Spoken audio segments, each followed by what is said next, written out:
Take a moment. Close your eyes. You see darkness, and yet you know you're seeing darkness. That awareness itself is consciousness. Consciousness is one of the deepest mysteries in all of science and philosophy. On one level, we understand the brain pretty well. Neurons fire, synapses pass signals. Brain scans light up when we think, feel, or move. But here's the real puzzle. Why does any of this feel like something? Why is there an inner movie of experience instead of silent electrical activity? This is what philosopher David Chalmers called the hard problem of consciousness. He drew a line between the easy problems, things like how we focus attention, process language, or control behavior, and the truly hard one. Why does brain activity come with subjective experience at all? Why do signals in matter create a world of meaning, color, and emotion? Let's look at three major scientific theories that try to explain it. First, the Global Workspace Theory. It imagines the mind as a theater. Backstage, countless processes are working quietly. Memory, perception, motor control. But when information steps into the spotlight, it's broadcast to the entire audience of brain systems. That global availability, that shared stage, is consciousness. Second, the Integrated Information Theory, or IIT. This one says consciousness depends on how tightly information is woven together. The more a system integrates diverse signals, emotion, vision, sound, thought, the richer the experience feels. A simple machine might process data, but a highly integrated brain produces awareness itself. Third, predictive processing.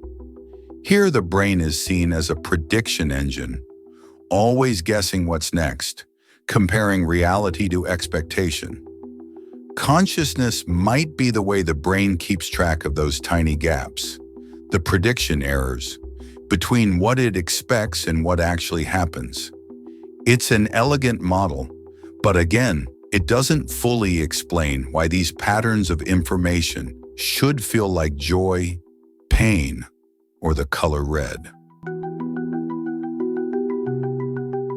Some thinkers go further. They suggest that consciousness might be fundamental, not produced by matter at all, but built into the very fabric of the universe, like space and time. This idea is called panpsychism, the notion that everything, even particles, might contain a spark of experience. Others take the opposite view. They say consciousness is an illusion, a clever trick the brain plays, convincing us there's a unified self when it's just complex computation underneath. Meanwhile, neuroscience keeps advancing.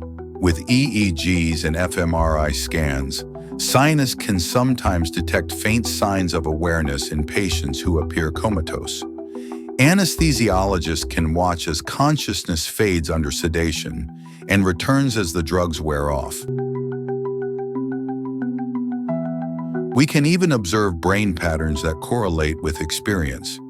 But still, the hard problem remains. Why does matter give rise to mind? How does the physical become the personal? Maybe the reason it's so hard to solve is because consciousness isn't just a scientific puzzle. It's a human one. Each of us lives inside it. We don't just study consciousness, we are it.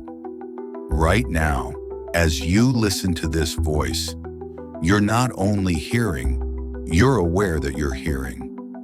You're inside the very phenomenon we're trying to explain. That may be the greatest paradox of all. We've mapped galaxies billions of light years away. We've split the atom, decoded the genome, and peered into black holes. And yet, we still don't fully understand the one thing that makes all of it possible: the simple, astonishing fact that we are aware.